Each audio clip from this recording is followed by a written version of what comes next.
kebaktian pagi hari ini sambil kita mengingat pertolongan kita adalah Tuhan yang menciptakan langit dan bumi, yang memelihara kesetiaannya sampai selama-lamanya, dan yang tidak pernah meninggalkan perbuatan tangannya. Tuhan menyertai ibu bapak, saudara-saudariku sekalian. Silakan duduk.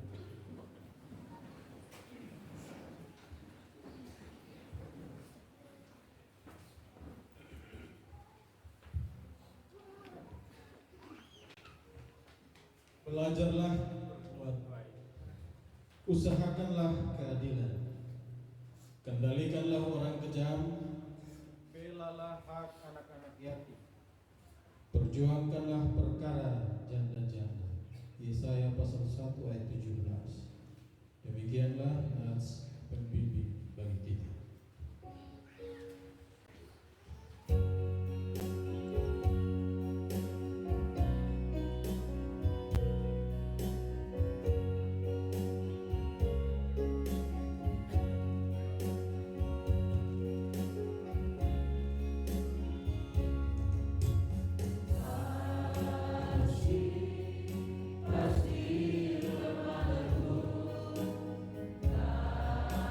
Kasih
Jika demikian pengakuan dosamu kepada Tuhan, maka dengarlah olehmu berita anugerah Allah.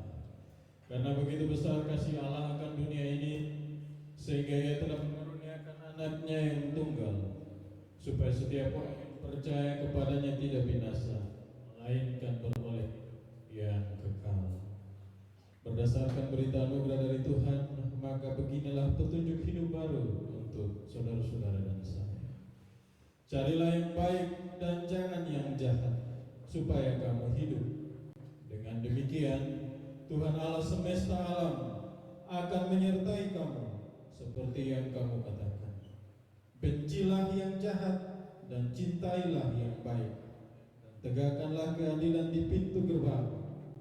Mungkin Tuhan Allah semesta alam akan mengasihani sisa-sisa keturunan Yusuf. Jemaat disilakan saling memberi salam damai yang lainnya sambil senyum.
Jemaat Tuhan yang terkasih, kita masuk dalam puji-pujian, bersiapkan dan membaca Mazmur 117 ayat 110. 9 jemaat Tuhan dipersembahkan.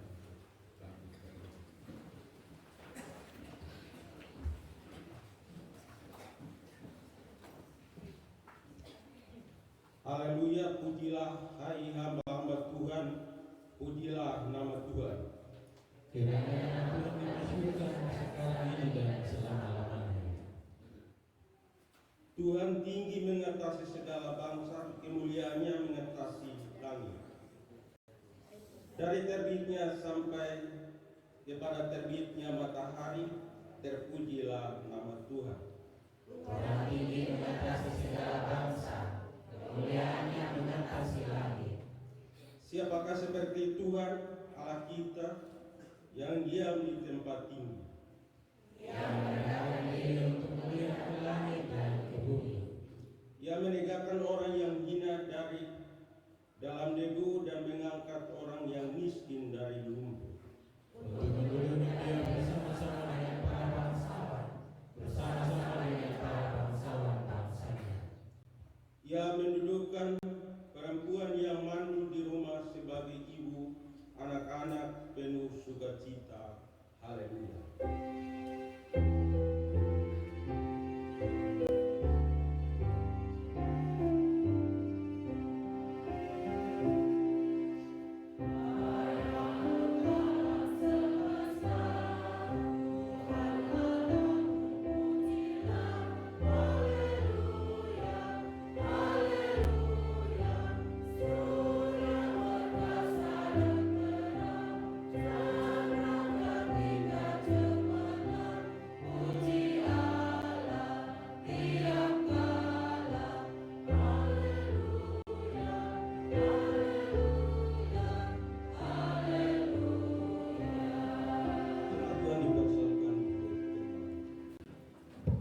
Vokal grup pemuda jemaat Bethlehem Nainggolan disilakan untuk melanjutkan pujian jemaat untuk kemuliaan nama Tuhan.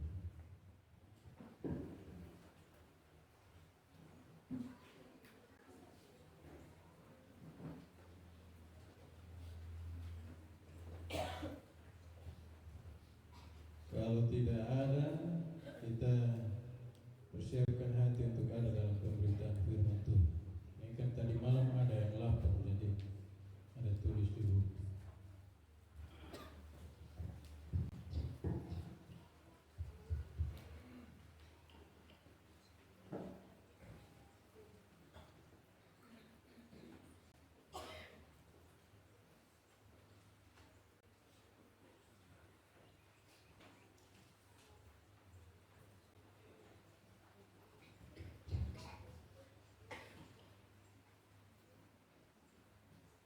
Jemaat Tuhan, sebelum kita berdoa, mari kita mempersiapkan firman Tuhan yang terpilih di dalam Amos 5 ayat 7 sampai ayatnya yang ke-13.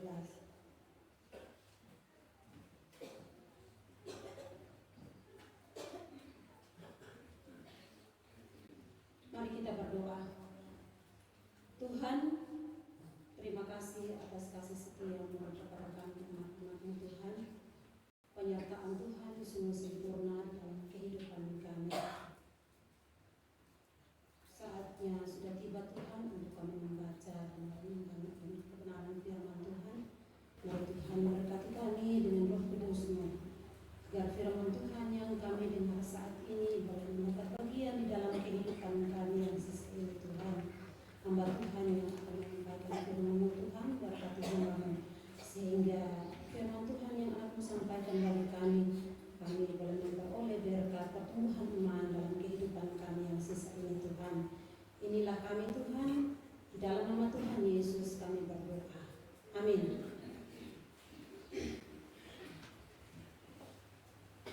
Jemaat Tuhan, bangkit berdiri.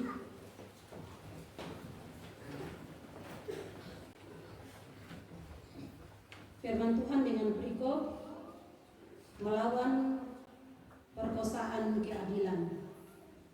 Hai kamu yang mengubah keadilan menjadi tipu dan yang mengempaskan kebenaran ke tanah. Dia yang telah membuat bintang Kartika dan bintang belantik, yang mengubah kekelaman menjadi pagi dan yang membuat siang gelap seperti malam. Dia yang memanggil air laut dan mencurahkannya ke atas permukaan bumi. Tuhan itulah namanya. Dia yang menimpakan kebinasaan atas yang kuat, sehingga kebinasaan datang atas tempat yang berkubu. Mereka benci kepada yang memberi teguran di pintu gerbang, dan mereka keji kepada yang berkata dengan tulus ikhlas. Sebab itu, karena kamu menginjak-injak orang yang lemah dan mengambil pajak gandum daripadanya, sekalipun kamu telah mendirikan rumah-rumah dari batu pahat, kamu tidak akan mendiaminya. Sekalipun kamu telah membuat kebun anggur yang indah, kamu tidak akan minum anggurnya. Sebab aku tahu bahwa perbuatan yang jahat banyak dan dosamu berjumlah besar. Hai kamu yang menjadikan orang benar terjepit, yang menerima uang suap, dan yang mengesampingkan orang miskin di pintu gerbang. Sebab itu orang yang berakal budi akan berdiam diri pada waktu itu, karena itu adalah waktu yang jahat. Demikianlah firman Tuhan. Berbahagialah setiap orang yang mendengar firman Allah dan yang memelihara di dalam hidupnya. Haleluya.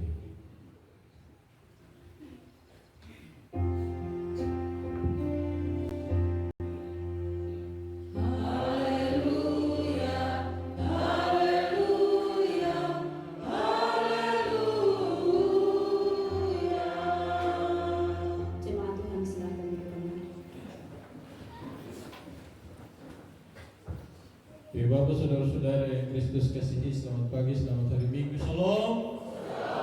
Ada sukacita kan?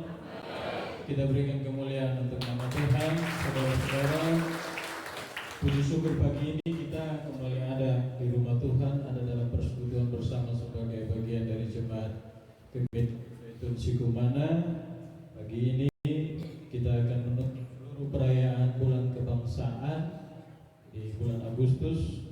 Ini menjadi minggu terakhir di bulan Agustus. Karena itu kita akan merenungkan firman Tuhan di bawah terang tema mewujudkan keadilan bagi kaum lemah.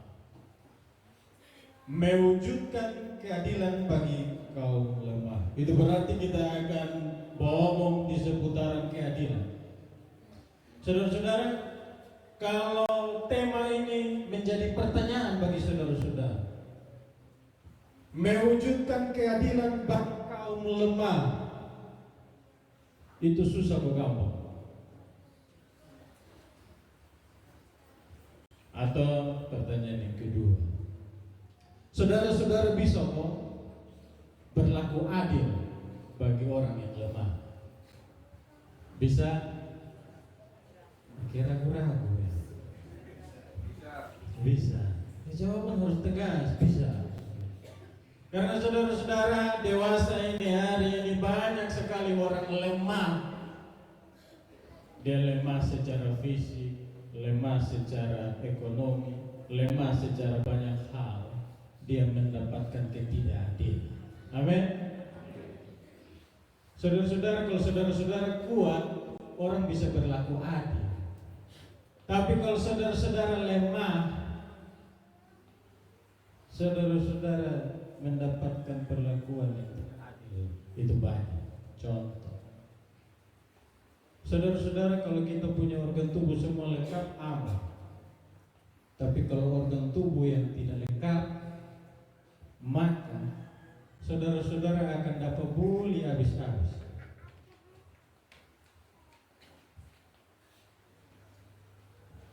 Dulu waktu sekolah, kotong pendek sa pendek. Nanti dong olok kotong bilang kapten, kudu mana satu, di kudu mana matalau. Padahal doang terlalu tinggi-tinggi amat juga. Dalam rumah tangga apalagi saudara-saudara, ya anak satu berarti gotong sayang. Kalau anak dua, tiga, kemudian nanti yang bungsu ini kan, di sini anak bungsu ada ya? Ada. Antara anak bungsu dan anak sulung dalam rumah tuh siapa papa dan mama paling sayang yang mana? Yang bungsu itu adil gak soalnya? Adil. Orang tua pun dari adalah, lu ya kakak, nah lu harus mengerti adik ya. Dia masih kecil. Jadi biar adik mau marah, adik mau baklai, adik pokoknya adik yang paling betul. Oh dia adik nah, begitu. Ya saya ini anak sulung tuh, jadi saya juga lagi rasa-rasanya. Waktu jadi anak sulung ini tabah sah. Walaupun ya kadang dapat perlakuan tidak adil. Adik yang salah tapi betul yang dapat pokok. Adik bermain, pulang datang menangis, sonde tanya menangis kenapa, tapi betul yang sudah pokok dahulu. Karena kau bisa dia lupa adik, terus jaga lupa adik, kau pulang menangis. Adik mau mandi, pulang datang kau yang dapat mengamuk dahulu. Lu kenapa kau datang sonde bawa nih adik pulang kau mandi? Pokoknya ya kakak itu begitu sudah. Begitu ya, suruh melahir dahulu ya. Tapi keadilan itu terjadi ketika kita ada dalam rumah tangga. Kadang ya ini ibu tidak ada karena sakit, dia sakit. Kadang buat istri ini juga sama, buat perlakuan suami adil. Ya sebagai bapak ini suara hati bapak-bapak. Ya. Ini suara hati bapak. Mama mau aku menangis pi, tapi ini suara hati bapak. Karena kami bapak ini antara mama itu antara berlaku adil antara bapak dan anak itu pasti anak yang lebih betul ke soalnya. Anak kalau sakit ini kali mama madompung, itu perlakuan luar biasa dengan anak. Tapi kalau bapak yang sakit dong gak salah itu, makanya berhenti rokok. lupung sana. Cek ke mabuk lah, surasa, lu lihat, mat dia baik kau cari baru. Wih, berlaku adil sedikit, biar karena coba tuh yang usaha cari doya. Ya berlaku adil, jangan, ini berat. Jadi kalau anak sakit, perlakuannya, aduh papa, karmana anak, mau bapak coba, lo sedikit lesson lama lah. Ya saudara-saudara, berlaku adil itu tidak mudah. Saudara-saudara, tidak mudah dan tidak gampang.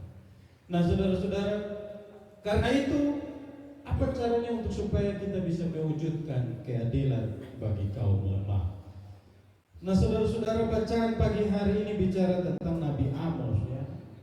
Omong Amos ini menarik ya saudara-saudara, karena Amos ini nabi kecil. Dia hanya seorang peternak dan petani. Dia biasa pilih buah arah hutan di hutan. Tapi yang luar biasa saudara-saudara adalah Amos dipakai Tuhan. Amos dipakai Tuhan. Dia orang kecil, tapi kemudian Tuhan perhatikan dan Tuhan kemudian pakai dia sebagai seorang nabi. Itu berarti saudara-saudara catatan pertama bagi saudara-saudara dan saya. Ingat baik. Untuk mewujudkan keadilan bagi kaum lemah, Tuhan bisa pakai siapa saja. Tuhan bisa pakai saudara-saudara yang lemah dan berdaya, bisa pakai saudara-saudara yang tukang jual ikan, saudara-saudara yang tukang jual kayu, saudara-saudara yang miskin secara ekonomi. Tuhan bisa pakai. Buktinya Amos Tuhan pakai kok. Jadi jangan kemudian kita pikir orang yang kaya yang bisa tolong orang yang lemah. Tidak. Orang yang lemah juga bisa tolong orang yang lemah. Supaya apa? Supaya dalam kelemahanku kuat. Itu kata Paulus. Paulus lemah tapi dia tolong orang. Jadi berbicara keadilan itu berbicara tentang kewajiban semua orang, kewajiban saudara-saudara dan saya untuk mewujudkan yang namanya keadilan. Amin. Itu satu.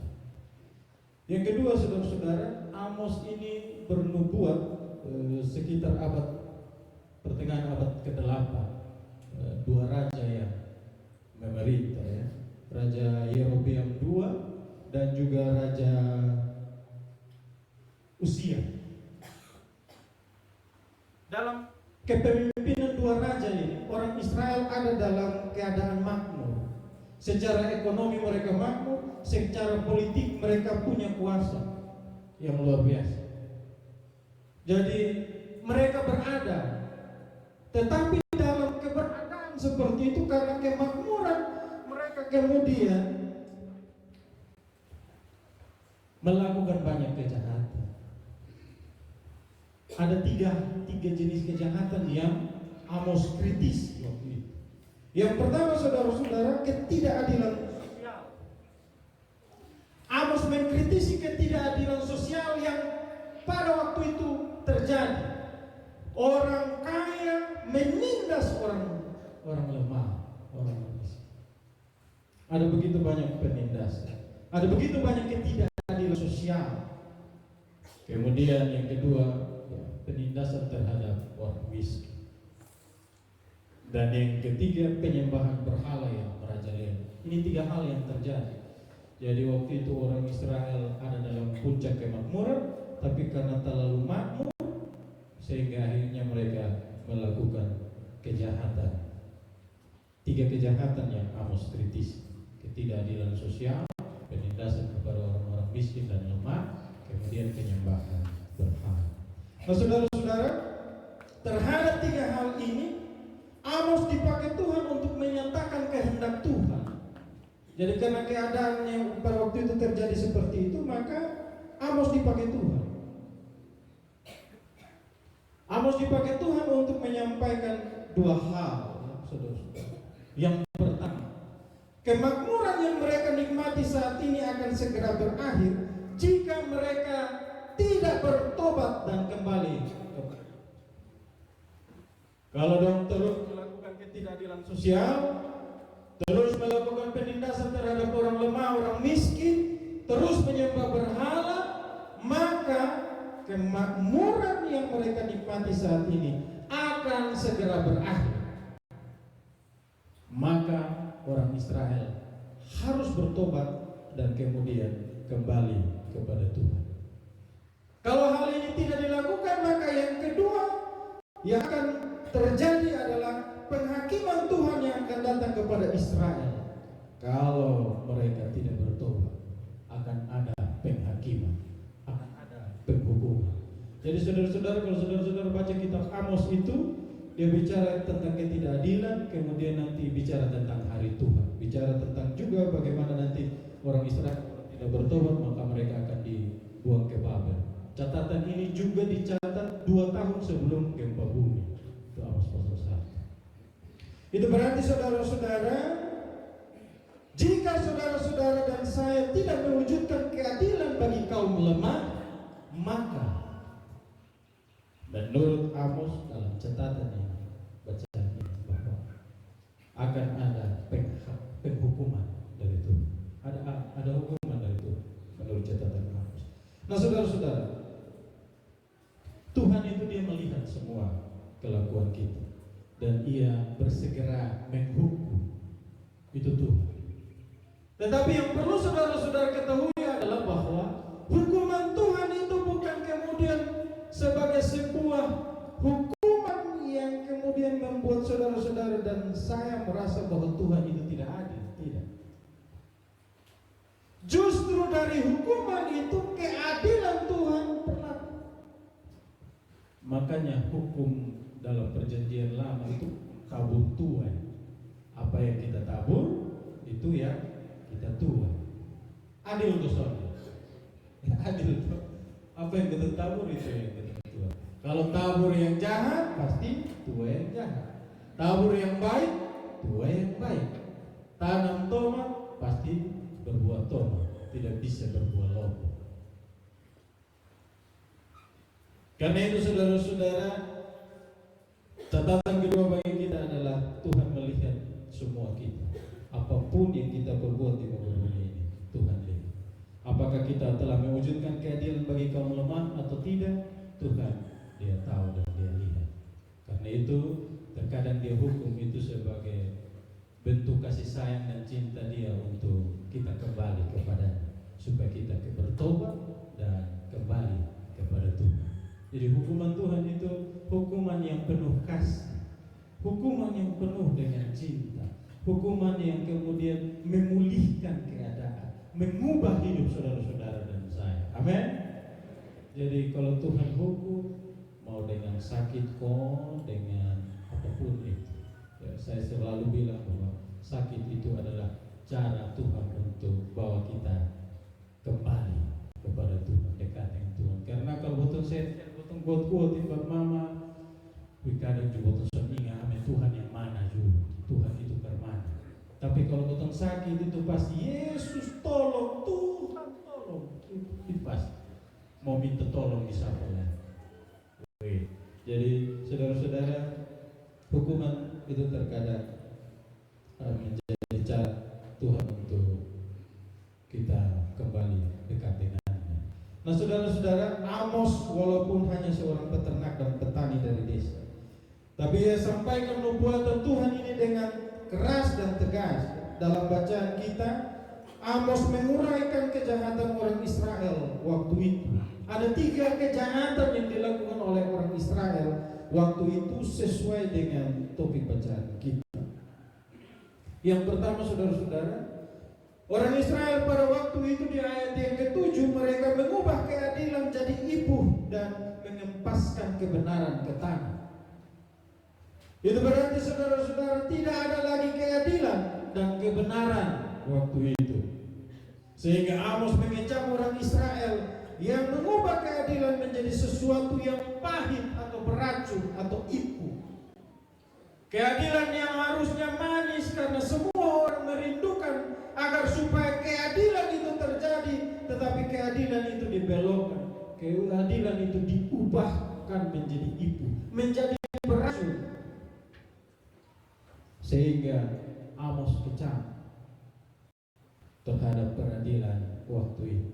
Orang miskin sebagai kaum yang lemah, sekalipun benar, sudah dihempaskan ke tanah karena adanya praktek suap atau KKN. Jadi lu benar sekalipun malu saudara doi, lu miskin lemah, maka lu pilih pengadilan tetap. Selesai. Bahkan saudara-saudara, yang terjadi waktu itu adalah di ayat 10 ada semacam kebencian kepada orang yang menegur di pintu gerbang. Ada orang yang bilang bahwa suami dia benar. Ada orang yang membela tetapi justru kemudian dia dibenci ketika dia menyampaikan kebenaran. Ada indikasi orang yang menyampaikan kebenaran kemudian dibenci. Saudara-saudara, menyangkut hal ini, saudara-saudara, banyak kali ketika kita menyampaikan kebenaran tuh orang suka. Amin kok. Banyak orang tidak suka ketika kita sampaikan kebenaran. Mengapa? Karena mereka lebih suka hidup dalam dosa dan kesalahan-kesalahan. Sehingga kalau kau omong kebenaran, kau nanti seperti berjuang sendiri. Kau seperti menjadi pembangkang dan kemudian diasingkan dalam suatu perhubungan. Itu sering terjadi. Tapi yang harus kita lakukan adalah terus memperjuangkan kebenaran. Karena bagi saya kebenaran itu dia akan mencari jalan, lambat atau cepat dia akan menemukan jalannya dan akan menyatakan kebenaran yang sejati. Amin. Jadi sekalipun ketika kita sampaikan kebenaran, orang semua dengar, orang semua suka, orang marah, orang benci, tetap sampaikan kebenaran. Hari ini dong bilang kotong salah, tapi besok-besok dong akan bilang kotong benar. Amin. Beda tadi malam baru tahu bahwa Jessica Wongso dia suka luar, entah benar atau salah ya. Tapi 8 tahun setengah dalam penjara waktu peradilan kopi sianida itu, saudara-saudara, entah dia benar atau salah, tapi kemudian dia sudah berhukum. 8 tahun setengah baru kemudian kebenaran itu seperti terungkap dan menyatakan bahwa dia tidak bersalah. Waktu dia keluar, saya nonton, dia tidak sama ke Sakatata loh, pengajuan PK, tidak. Tapi justru dia mengampuni. Dia dengan jiwa yang besar, dia memaafkan semua orang yang telah berlaku tidak adil bagi dia. Saudara-saudara, 8 tahun setengah di dalam penjara itu sudah mengenakan saudara-saudara, mendapatkan ketidakadilan yang bahkan waktu itu bisa jadi kotong ini juga jadi salah satu yang menghujat dia. Waktu itu komisi dia. Tapi 8 tahun setengah kemudian kebenaran terungkap. Dia sendiri sudah bayangkan bahwa dia bisa keluar penjara. Sampai hari ini pun ketika banyak wawancara dia bilang dia seperti mimpi. Tapi kemudian keadilan itu saudara-saudara, bayang 8 tahun setengah. Saudara-saudara, karena itu kalau saudara-saudara diperlakukan tidak adil dan saudara-saudara merasakan itu saat, mungkin saudara-saudara berpikir bahwa Tuhan juga tidak adil kepada saya. Kenapa orang lain Tuhan tolong, saya tidak? Kenapa orang lain Tuhan beri kedudukan, posisi, jabatan, ekonomi yang baik, saya tidak? Kenapa orang lain Tuhan beri harapan terbaik untuk anak-anaknya, saya tidak? Kenapa orang lain Tuhan beri anak yang banyak, saya tidak, bahkan hanya satu? Seringkali kita berpikir seperti itu. Tapi ingat baik saudara-saudara, Tuhan kita ya Allah yang adil. Tuhan kita, dia selalu mencari waktu yang terbaik untuk menjawab setiap pergumulan saudara-saudara. Amin. Waktu Tuhan itu adalah waktu yang terbaik. Berbeda dengan waktu kita, karena botong ini kan kadang bertemu mau apa-apa tuh cepat mau cepat, saya mau lama-lama. Kalau lama bagi Tuhan sembah. Tapi selalu Tuhan beri ada jeda waktu. Ada waktu yang panjang supaya apa? Sederhana saudara-saudara. Ketika space waktu Tuhan beri itu agar supaya kita betul-betul bertemu Tuhan, agar kita betul-betul berjumpa dengan, agar kita betul-betul mengenal Tuhan yang kita percaya. Itu kesempatan saudara-saudara. Itu jadi kesempatan yang luar biasa. Karena itu tetaplah menyampaikan kebenaran sekalipun tidak disukai. Saudara-saudara, yang kedua, waktu itu kalau ada orang yang tulus ikhlas, ketika orang itu beromong, dosa. Jadi kalau orang yang ngomong kebenaran membenci, tapi orang yang berlaku tulus mau bantu orang, nanti orang yang jahat, orang yang berdosa, dosa juga dengan orang yang tulus. Orang tulus hati itu menandra bilang itu dia mau, itu dia ada cari nama. Pas mau dekat pilkada, itu tim sukses dong itu dong ada mau itu. Padahal betul-betul orang memberi dia tulus, ada perlakuan tulus untuk mewujudkan keadilan bagi orang yang lemah itu. Ada orang yang berlaku tulus. Tapi kadang kotong yang orang bantu juga, kotong juga berpikir, ini dia bantu, ini pasti ada apa-apa. Saudara-saudara, ada indikasi seperti itu, waktu itu terjadi. Karena itu saudara-saudara, kalau saudara-saudara punya hati yang tulus dan ikhlas, teruslah mewujudkan keadilan bagi orang yang lemah dengan hati yang tulus dan ikhlas. Saudara-saudara mau bantu, mau ya dengan cara-cara saudara seperti apa? Kalau hati orang bantu orang itu yang tulus itu hati sudah tergerak, dia itu hati tergerak langsung dibuat begitu. Itu tulus. Tapi kalau hati sudah tergerak dia masih pikir, ini beta beli ini kayak lain nanti sabata ini anak dong, ini aduh, itu suka hitung begitu, itu suka cabang, itu suka rati. Semua kasih waktu lewat kemudian ada orang susah yang di supermarket, kemudian kita lihat masuk keluar datang itu ada uang lebih. Kalau hati tergerak untuk kasih, langsung kasih saya. Tapi kemudian saudara-saudara masih lihat ini betul kayak masih kuat. Itu saudara-saudara itu.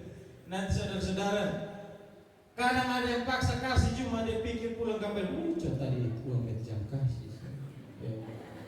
Nanti sudah hitung. Jadi kalau memberi, kalau tulus hati tergerak langsung kasih. Jangan pikir-pikir bila perlu, jangan ingat lah. Kasih jangan lihat supaya kasih langsung. Jangan. Tapi kalau soalnya itu berat. Nanti saudara-saudara akan ingat-ingat kembali. Tiap kali pilih itu super.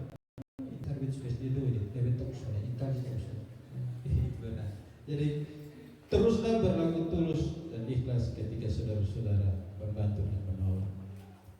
Yang kedua saudara-saudara, keadaan yang terjadi waktu itu adalah orang Israel waktu itu menginjak-injak orang yang lemah dan mengambil pajak gandum dari mereka berlebihan.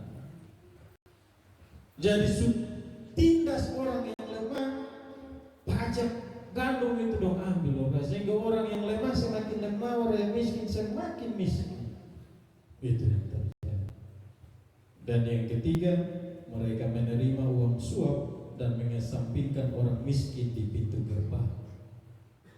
Tidak ada keadilan bagi orang miskin waktu itu, karena semua uang yang bohong, uang yang berbicara. Ada uang, maka semua hal bahkan kebenaran pun bisa diputar balik. Pintu gerbang itu tempat untuk orang Israel mengadili. Jadi ada permasalahan apapun, mereka menjadikan pintu gerbang itu sebagai ruang pengadilan untuk mengadili. Jadi semua peradilan di situ. Tidak ada tempat bagi orang yang sonadoi. Yang sonadoi lebih paksa diri pipa perkara. Itu pasti kalah. Jangan paksa diri, pasti kalah. Kita di tempat yang sebelum saudara-saudara, kita pernah geleng kepala dan potong yang mohon maaf, kita orang rote juga tapi ya. Sekali dong perkara tanah bidang tanah sawah. Hanya tanah sawah itu saudara dan saudara juga. Perkara satu bidang tanah, tapi jual 3 bidang sawah. Perkara satu bidang tanah, jual 3 bidang sawah, tapi tetap kalah juga. Jadi akhirnya rugi bukan hanya 1 bidang sawah, tapi 4. Saya bilang, kok kenapa kok bidang sana sudah kok atur sudah di 3 masih ada, ini pakai sudah kok. Bisa yang penting bisa tanam kok, bisa dapat makan. Bilang soalnya bapak, tapi ini gengsi ini. Woi, beta semua beta pun nama baik itu beta pun orang tua kasih untuk beta bukan untuk dia. Sudah. Tapi buktinya sekarang apa? Bapak sudah dapat apa? Pi pengadilan, bayar pengacara jual buang 3 bidang, ujung-ujung kalah. Maka sebenarnya bapak sekarang rugi 4 bidang sawah.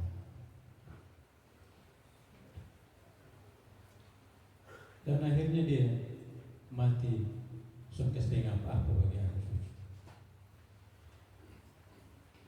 Saudara-saudara, kebenaran itu memang seringkali harus diperjuangkan, tapi terkadang sulit juga dewasa ya, karena peradilan itu tempat ladang dan bisnis untuk bagaimana uang itu berbicara. Bahkan sekarang ini lagi panas-panasnya ya, hangat-hangatnya politik dinasti, bagaimana MK dengan DPR dong mulai beradu kok supaya keputusan mana ya diputuskan. Saudara-saudara saya ikuti, tapi saya lihat, saya bilang ya mau ke manapun suatu waktu kebenaran akan terkuak. Kebenaran akan terkuak. Mau politik dinasti, mau pakai lembaga peradilan untuk melegalkan atau mewujudkan keinginan-keinginan golongan tertentu atau pribadi tertentu, suatu waktu nanti kebenaran akan terkuak. Nah karena itu saudara-saudara tidak mudah untuk melakukan peradilan di tengah-tengah situasi seperti ini. Kita mau mendapatkan kebenaran. Nah terhadap hal-hal ini saudara-saudara, Amos kemudian hadir. Amos kemudian tampil sebagai juru bicara Allah. Dia mengingatkan Israel tentang kuasa dan otoritas Tuhan atas alam semesta. Di ayat yang ke-8 saudara-saudara, Amos tampil dengan meyakinkan, dia menyampaikan bahwa Tuhan yang menciptakan bintang-bintang, Tuhan juga yang mengubah siang dan malam, Tuhan yang pisahkan daratan dan lautan, Tuhan yang berkuasa atas segala ciptaan. Tuhan lebih berkuasa dari kekuasaan manusia. Tuhan lebih berkuasa dari semua orang-orang yang berkuasa waktu itu yang berlaku tidak adil. Tuhan penguasa lem. Waktu itu mereka memanfaatkan segala kuasa untuk berlaku tidak adil. Tapi Amos tampil, Amos kasih ingat, Tuhan ada. Tuhan punya kuasa lebih karena Dia yang menciptakan alam semesta. Bahkan di ayat yang ke-9 saudara-saudara menyatakan bahwa kekuatan dan kuasa Allah dapat ditimpakan kepada orang Israel. Orang Israel akan binasa kalau Tuhan sudah menyatakan kuasa. Tidak ada kekuatan manusia yang dapat melawan kekuatan Tuhan. Sekalipun kekuatan itu berkubu, tapi kekuatan Tuhan itu lebih. Itu yang kedua. Kemudian ayat 11b, saudara-saudara. Sekalipun kamu telah mendirikan rumah dari batu pahat, kamu tidak akan mendiaminya.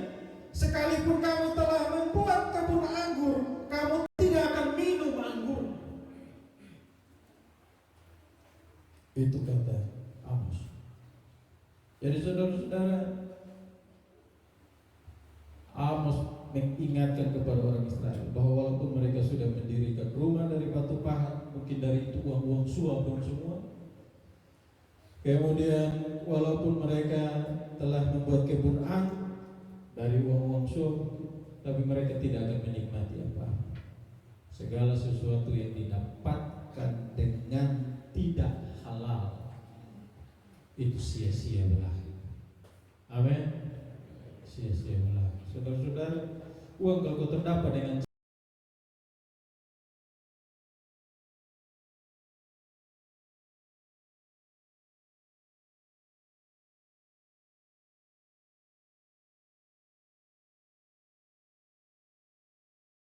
bola guling itu, saudara-saudara, dan uang gampang. Kami konjak waktu itu harus pakai celana yang saku banyak supaya bisa seok-seok dulu. Karena kalau dong gulung itu gulungan di dalam itu bisa 100.000. Jadi kau bisa ya, ada di putri gitu untuk ambil uang dari lain. Itu dapat uang gampang. Jadi saudara-saudara, pokoknya dulu masih tenar Mention Coca-Cola. Oh itu barang di Mama Merdeka saat itu tanpa bensin. Itu uang dapat uang berapa malam juga pasti habis. Sampai sempat mau kumpul beli apa, padahal ingat sekarang menyasar. Kalau dulu tanahnya murah-murah, ada kawan yang jual tanah juga hanya gara-gara bola guling, jual uang tanah 1 juta 2 juta. Betul dah uang 1 juta 2 juta begitu gampang. Tapi karena sesuatu yang didapatkan dengan gampang, akhirnya semua sia-sia.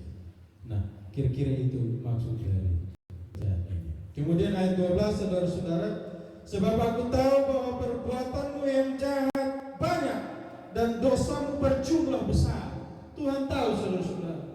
Bahkan Tuhan timbang, Tuhan ukur. Tuhan kita, saudara-saudara, menurut catatan ini, dia tahu bahwa dosa orang besar atau kecil di tahu. Saudara-saudara dan saya berdosa, dia tahu. Seperti orang Israel dia sampaikan. Nah karena itu saudara-saudara, bagi saya untuk mewujudkan keadilan bagi kaum yang lemah, kuncinya hanya satu: keberpihakan. Keberpihakan itu menjadi kunci. Saudara-saudara mau berlaku adil, mau membantu dan menolong orang lemah, kuncinya yang penting berpihak kepada orang-orang seperti itu. Keberpihakan itu akan membuat kita bisa mengerti, memahami bagaimana keadaan dan kondisi orang tersebut. Karena itu saudara-saudara, di momen kemerdekaan yang ke-17 atau 79, kemudian menutup bulan kebangsaan tahun ini, jika saudara-saudara ingin menjadi orang yang mewujudkan keadilan bagi kaum lemah, berpihaklah. Berpihak bagi orang-orang yang lemah. Milikilah hati yang tidak sekedar simpati, saya bilang, tetapi juga empati dengan orang-orang yang lemah. Ada satu video, video konkret. Ini video tentang keadaan bangsa ini. Ketidakadilan di bangsa ini terjadi karena KKN yang ini menutup.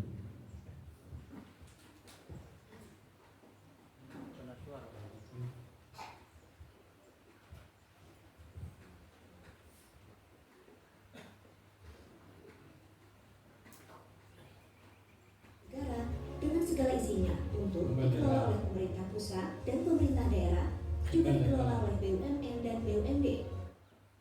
Negeri ini milik kita bersama. Kita membayar pajak agar hidup makmur dan sejahtera bersama. Kita percayakan kekayaan negara dengan segala isinya untuk dikelola oleh pemerintah pusat dan pemerintah daerah, juga dikelola oleh BUMN dan BUMD.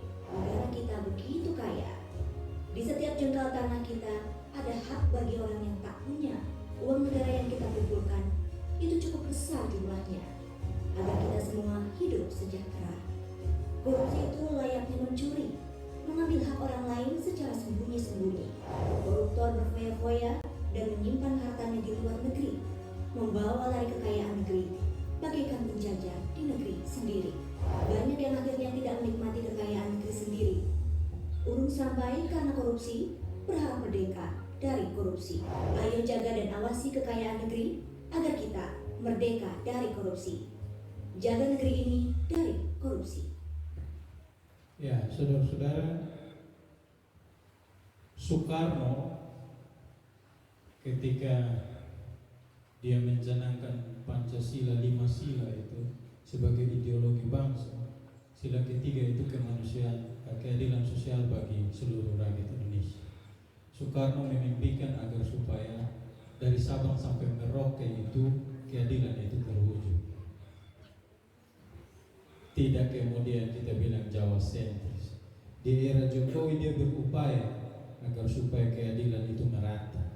Bahkan ibu kota negara dipindahkan ke Kalimantan. Semua pemerataan pembangunan diupayakan. Tetapi toh saudara-saudara, upaya untuk melakukan keadilan diupayakan seperti apapun. Tapi kalau masih ada koruptor, masih ada pencuri, masih ada orang-orang yang kemudian melakukan hal-hal yang tidak berkenan, maka tetap sama saja. Demikian juga ketika Tuhan kita yang telah datang ke dalam dunia mengambil rupa sebagai manusia yang kita kenal dalam diri Yesus Kristus. Dia telah datang untuk mewujudkan keadilan bagi kaum lemah. Saudara, Yesus datang itu, dia datang untuk orang-orang lemah, dia datang untuk orang-orang berdosa, dia datang untuk orang-orang tertindas, dia datang untuk janda-janda, dia datang untuk anak yatim, orang asing, dia datang untuk mereka. Malah dia makan bersama-sama dengan mereka. Waktu orang Farisi protes, ini Tuhan kok dia datang dia makan di orang-orang berdosa. Dia bilang apa? Dia bilang, aku datang untuk orang yang sakit, bukan orang sehat. Aku datang untuk orang-orang yang berdosa, bukan orang benar. Nah karena itu saudara-saudara, Yesus telah datang untuk kita semua, untuk menebus dan menyelamatkan kita, untuk memerdekakan kita dari dosa. Tapi kalau masih terus hidup di dalam dosa, masih melakukan dosa, masih berlaku tidak adil, maka saya pikir sia kehadiran Yesus di tengah-tengah dunia ini. Karena itu, wujudkanlah keadilan bagi kaum lemah dengan cara berpihaklah seperti Yesus yang berpihak terhadap orang-orang yang lemah. Kiranya firman Tuhan ini boleh memberkati kita. Amin.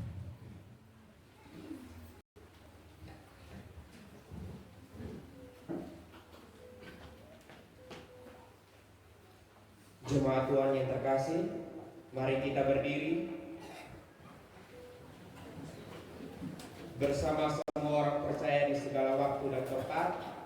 Marilah kita memperbarui iman percaya kita dengan mengucapkan pengakuan iman rasuli. Demikian, Aku percaya pada Allah, Bapa yang Maha Kuasa, Khalik langit dan bumi, dan kepada Yesus Kristus, Anaknya yang tunggal Tuhan kita, yang dikandung daripada Roh Kudus, lahir dari anak darah Maria, yang menderita di bawah pemerintahan Pontius Pilatus, disalibkan, mati dan dikuburkan, turun ke dalam kerajaan maut. Pada hari yang ketiga, bangkit pula dari antara orang mati, naik ke surga, duduk di sebelah kanan Allah, Bapa yang Maha Kuasa, dan akan datang dari sana untuk menghakimi orang yang hidup dan yang mati. Aku percaya pada Roh Kudus, gereja yang kudus dan am, persekutuan orang kudus, pengampunan dosa, kebangkitan daging, dan hidup yang kekal.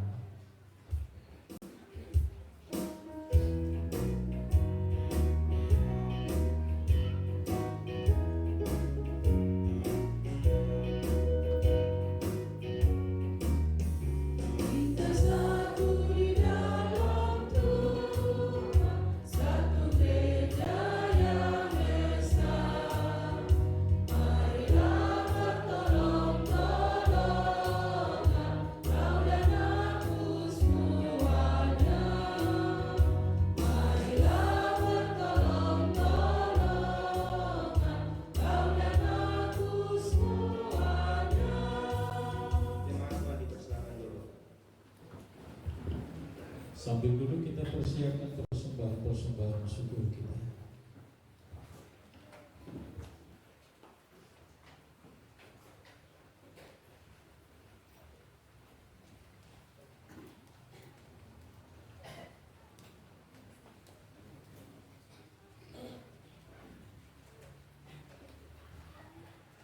Jemaat yang terkasih, mari kita menyatakan syukur pemberian yang terbaik dan dengan penuh sukacita serta kerelaan kepada Tuhan.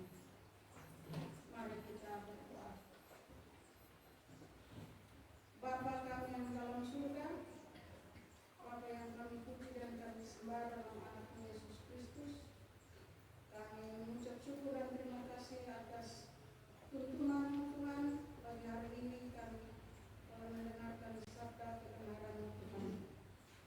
Tiba saatnya kami anak-anak-Mu memberikan ungkapan syukur kami lewat masa perpuluhan dan persembahan kami Tuhan. Kiranya Tuhan boleh berkati, layakkan, kuduskan Bapa agar boleh menjadi pelebaran bagi dunia ini Tuhan. Terkhususnya jemaat kami Bukit Calicut Situmani. Terima kasih Tuhan, Tuhan Allah kurban yang hidup itu. Kami berdoa di dalam nama Tuhan Yesus. Kami berdoa. Amin.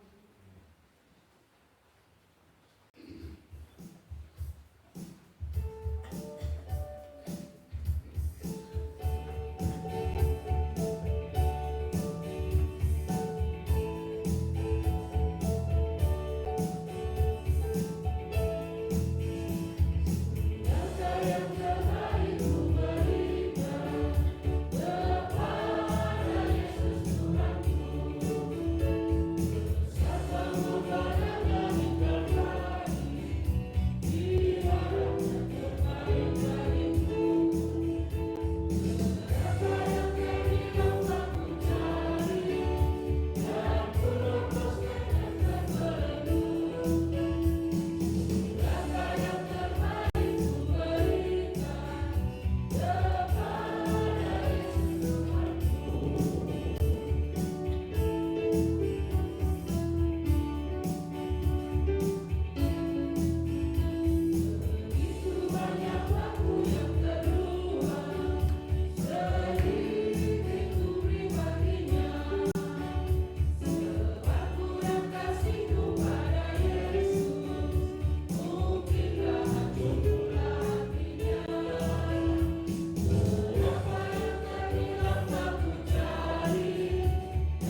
Bapak saudara-saudara, kita akan bersyafaat kepada Tuhan.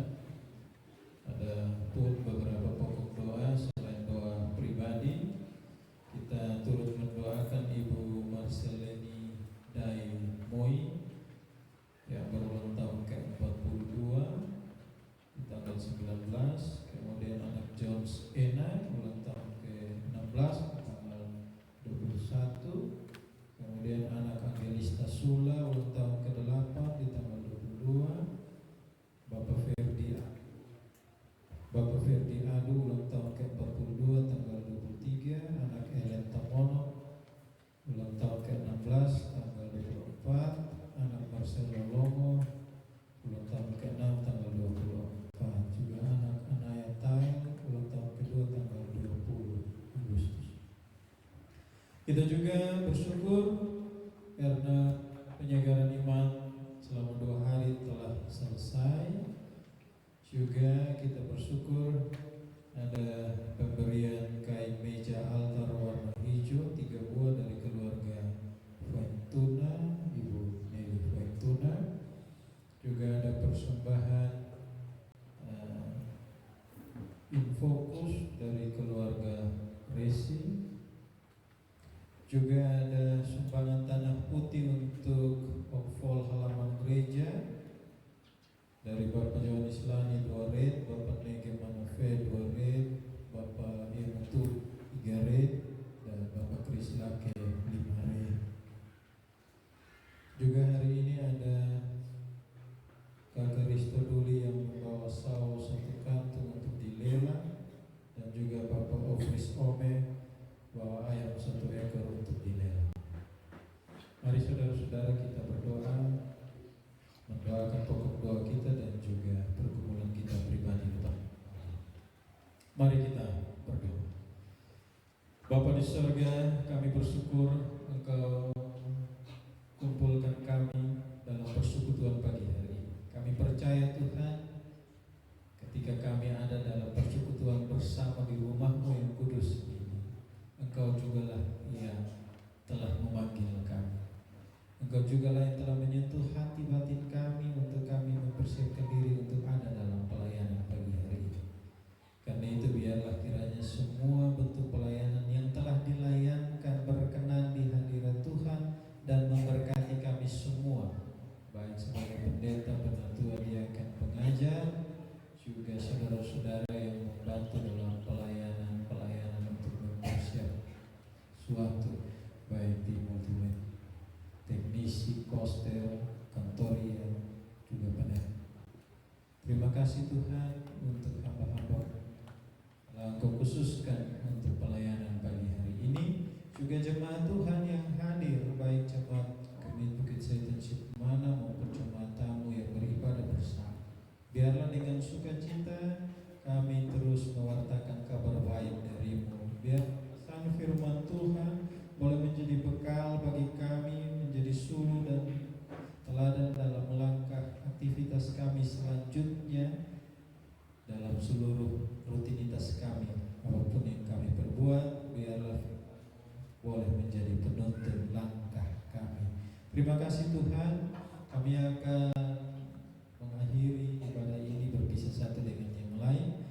Selain kami doa kami secara pribadi, pergumulan kami pribadi lepas pribadi, bawa beberapa pokok doa yang kami doakan kepada-Mu. Kami doakan saudara-saudara kami yang bertambah usia, Tuhan menolong hamba-hamba-Mu yang bertambah usia ini, sehingga dengan bertambah usia mereka semakin bertambah-tambah di dalam Tuhan, dan mereka tidak melupakan Tuhan di dalam seluruh langkah hidup mereka di usia yang baru. Biarlah mereka berjalan bersama Tuhan dan Tuhan ada bersama-sama mereka. Terima kasih Tuhan. Kami juga bersyukur karena bersama panitia Rayon Hosea kami telah melaksanakan ibadah penyegaran iman selama 2 hari. Kami bersyukur ada 2 persekutuan doa, persekutuan doa air sumber hidup dan persekutuan doa mengenai yang menopang pelaksanaan ibadah penyegaran iman ini. Karena itu kami terus mendoakan 2 persekutuan doa ini, biarlah Tuhan terus pakai mereka untuk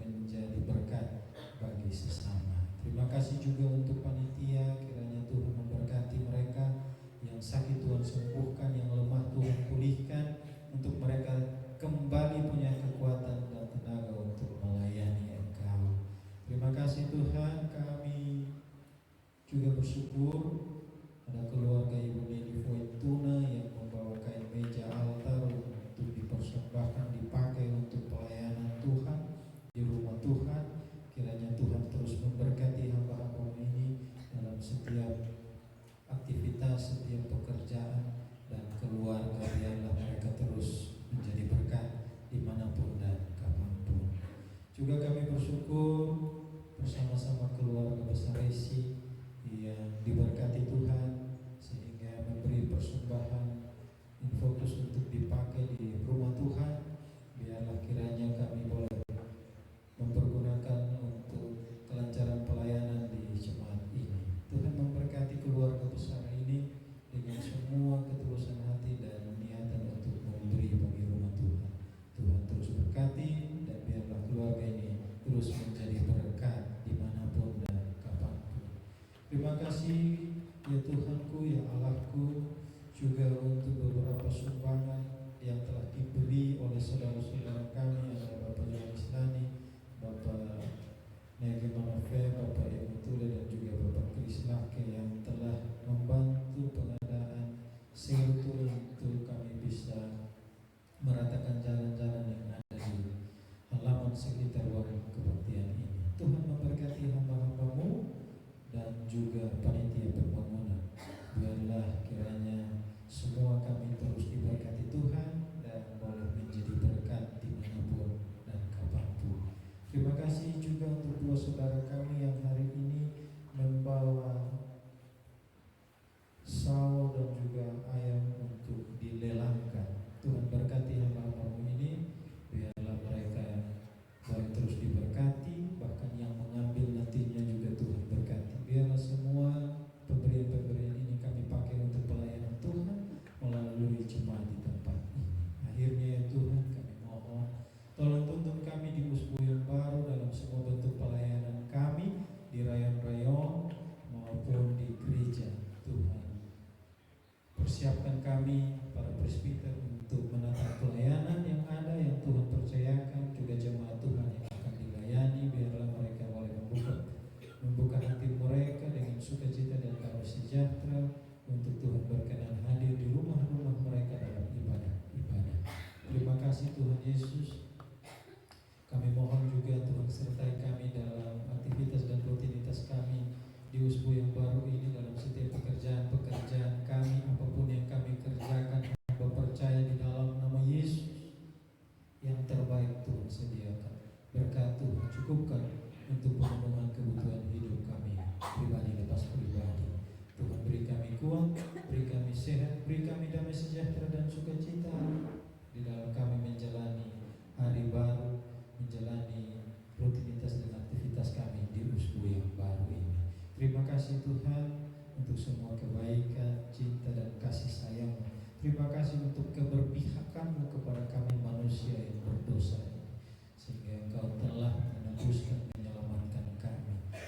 Biarlah kami dapat mensyukuri semua anugerah ini dengan terus memuliakan Engkau. Akhirnya ya Tuhan, kami mohon tuntun dan sertai kami di dalam seluruh aktivitas rutinitas kami hari ini, dalam perjalanan pulang kami. Jauhkan kami dari cobaan, lepaskan kami dari yang jahat. Ini doa sembahyang kami, sempurnakan doa kami, hanya di dalam nama Yesus kami berdoa. Amin. Jemaat Tuhan yang terkasih, mari saya silakan kita berdiri. Ketika semarak kemerdekaan dikumandangkan dengan angka 79, ingatlah bahwa sebagai orang-orang pilihan Tuhan, tujuan dan harapan kita adalah serukan merdeka dengan buat keadilan menjadi nyata. Itu adalah kehendaknya yang patut dilakukan. Ia mengutus kita untuk memperjuangkan dan mewujudkan tujuan dan harapan itu bagi sesama yang membutuhkan.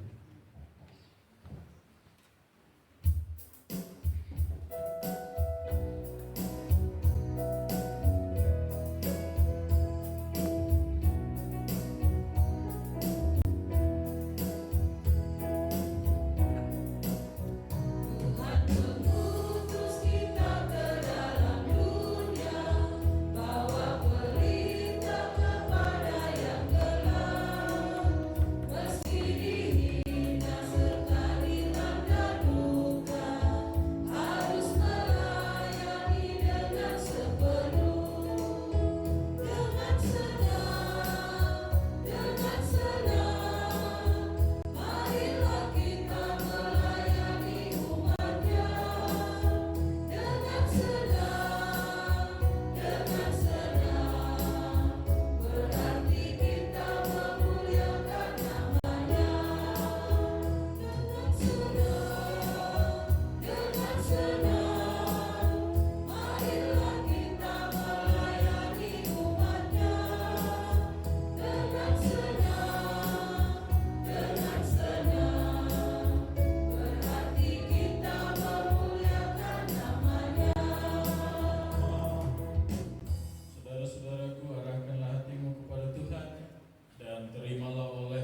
Tuhan memberkati engkau dan melindungi engkau.